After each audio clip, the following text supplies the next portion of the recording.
दोस्तों, खान सर के खिलाफ दर्ज हुई एफआईआर ने पूरे देश में एक बड़ी लीगल और पब्लिक डिबेट खड़ी कर दी है। क्या एफआईआर में वाकई इतने गंभीर आरोप हैं? क्या पुलिस ने किसी वीडियो के आधार पर केस दर्ज किया है?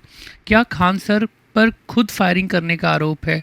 और सबसे इम्पॉर्टेंट, क्या एफआईआर में ऐसे सेक्शंस लगाए गए हैं जो अटेम्प्ट टू मर्डर तक पहुंच सकते हैं? आज हम एफआईआर के कंटेंट्स को लीगली एनालाइज करेंगे। सबसे पहले बैकग्राउंड समझते हैं।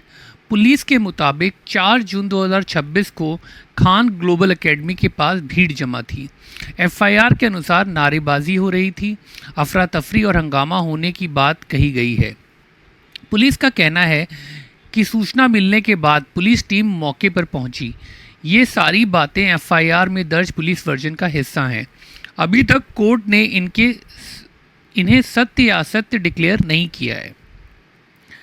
अब आते हैं एफआईआर के सबसे कंट्रोवर्शियल हिस्से पर।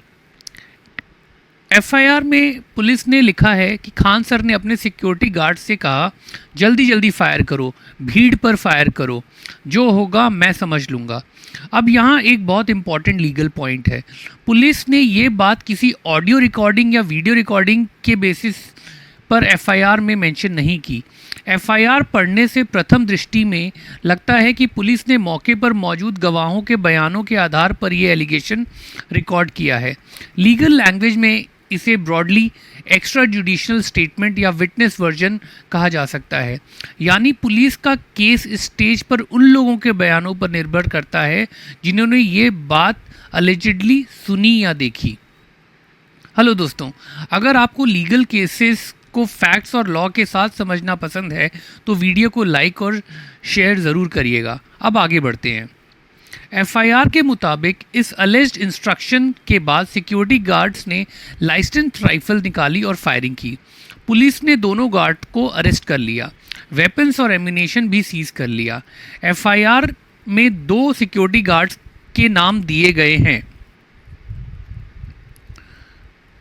प्रदीप कुमार, जो मैनपुरी उत्तर प्रदेश के रहने वाले बताया गया है, और तारकेश्वर सिंह, जो कासगंज उत्तर प्रदेश के रहने वाले बताया गया है।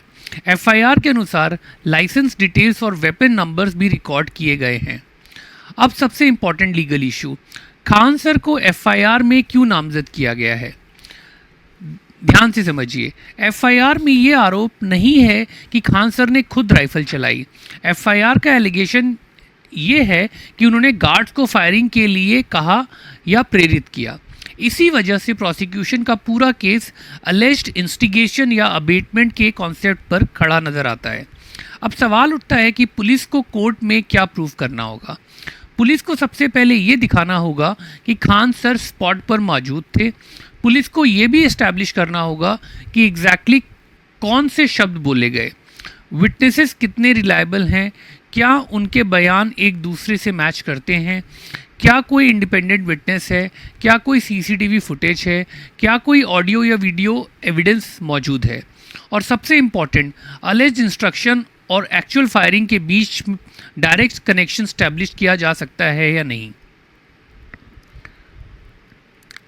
अब बात करते हैं अटेम्प्ट टू मर्डर वाली। आजकल सोशल मीडिया पर बहुत लोग पूछ रहे हैं कि क्या ये अटेम्प्ट टू मर्डर का केस है। भारतीय न्याय संहिता 2023 में अटेम्प्ट टू मर्डर का ऑफेंस सेक्शन 109 बीएनएस के अंदर आता है। लेकिन सिर्फ सेक्शन का लग जाना या उसकी पॉसिबिलिटी डिस्कस होना ही कन्विक्शन का प्रूफ नहीं होता। कोर्ट हमेशा इंसिडेंट की सर्कमस्टांसेस देखेगा। फायरिंग किस डायरेक्शन में हुई, क्या किसी व्यक्ति को टारगेट किया गया, क्या किसी को इंजरी हुई, क्या इंटेंशन जान लेने की थी या फायरिंग सिर्फ हवा में की गई थी। ये सब सवाल ट्रायल के दौरान बहुत महत्वपूर्ण होंगे। खान सर के लॉयर ने मीडिया को दिए गए बयान में कहा है कि ये एफआईआर उन्हें फंसाने और बदनाम करने के लिए दर्ज की गई है। डिफेंस का स्टैंड है कि खान सर सरेंडर नहीं करेंगे और एंटीसिपेटरी बेल के लिए अप्रोच किया जाएगा।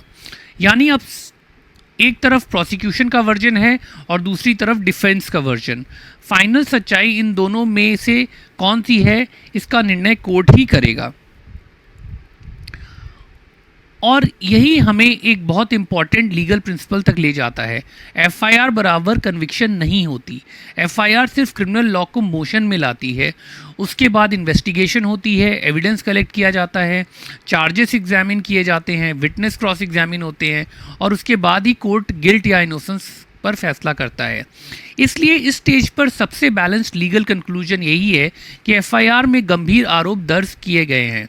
पुलिस का वर्जन एफआईआर में रिकॉर्ड है, डिफेंस ने इन आरोपों को चैलेंज किया है, इन्वेस्टिगेशन अभी जारी है और अंतिम फैसला सिर्फ कोर्ट करेगा। दोस्तों, इस केस में ध्यान देने वाली बात है कि कोई कंप्लेनेंट नहीं है। इस खान सर के ऊपर जो एफआईआर दर्ज की गई है उसमें कोई कंप्लेनेंट नहीं है। विटनेस ने जो बयान दिया उसके बेसिस पे एफआईआर दर्ज हुई है।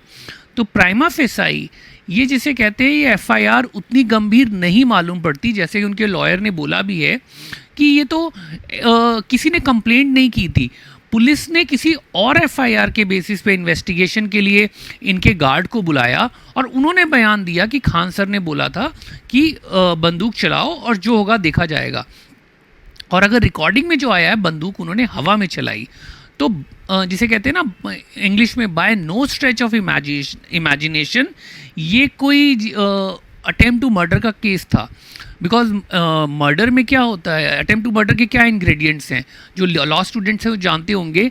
Intention, preparation. यहाँ तो कोई प्रिपरेशन था ही नहीं, वो तो अचानक भीड़ आई थी, तो ये तो सेल्फ डिफेंस में लग रहा है कि उन्होंने हवा में गोली चलाई। अगर किसी को मारना होता तो निशाने पे गोली चलाते। तो ये केस थोड़ा सा जिसे कहते हैं कि पॉलिटिकली मोटिवेटेड लग रहा है। ये तो आने वाले समय में ही पता लगेगा कि कोर्ट क्या डिसीजन देती है। और एंटिसिपेटरी बेल उनके लॉयर मंडे को मूव करेंगे, तो मंडे यानी 8 जून को मूव करेंगे। तो ये मेरे हिसाब से एंटिसिपेटरी का केस बहुत बढ़िया बनता है। ऐसे केसेस के लिए एंटिसिपेटरी बेल का प्रोविज़न बना हुआ है। तो मैं आपसे उम्मीद करूंगा कि ये एनालिसिस आपको पसंद आया होगा। आप प्लीज़ इस चैनल को लाइक कीजिए, सब्सक्राइब कीजिए और बेल आइकन भी ज़रूर प्रेस करिए। हम लोग मिलेंगे अगले इम्पॉर्टेंट टॉपिक पे। बहुत बहुत धन्यवाद। Thank you.